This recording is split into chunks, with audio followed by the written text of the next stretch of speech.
जंग में दरिया चन्नाब पर ऊंचे दर्जे का सैलाब है। पानी का बहाव 4,88,000 क्यूसिक तक पहुंच गया है। कई बस्तियां पानी के घेरे में आ गई हैं। मुल्तान की तहसील जलालपुर पीरवाला में जमींदारा बंद टूटने से कई बस्तियां ज़ेरे आब आई हैं। मुजफ्फरगढ़ और डीजी खान कौमी शाहराह का एक ट्रैक ज़ेरे आब आ गया है। जंग में दरिया चन्नाब पर ऊंचे दर्जे का सैलाब है। पानी का बहाव 4,88,000 क्यूसिक तक पहुंच गया है।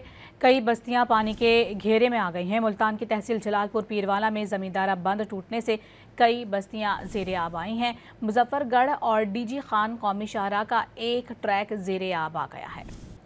जंग में दरिया चन्नाब पर ऊंचे दर्जे का सैलाब है। पानी का बहाव 4,88,000 क्यूसिक तक पहुंच गया है। कई बस्तियां पानी के घेरे में आ गई हैं। मुल्तान की तहसील जलालपुर पीरवाला में जमींदारा बंद टूटने से कई बस्तियां ज़ेरे आब आई हैं। मुजफ्फरगढ़ और डीजी खान कौमी शाहराह का एक ट्रैक ज़ेरे आब आ गया है। जंग में दरिया चन्नाब पर ऊंचे दर्जे का सैलाब है। पानी का बहाव 4,88,000 क्यूसिक तक पहुंच गया है। कई बस्तियां पानी के घेरे में आ गई हैं। मुल्तान की तहसील जलालपुर पीरवाला में जमींदारा बंद टूटने से कई बस्तियां ज़ेरे आब आई हैं। मुजफ्फरगढ़ और डीजी खान कौमी शाहराह का एक ट्रैक ज़ेरे आब आ गया है।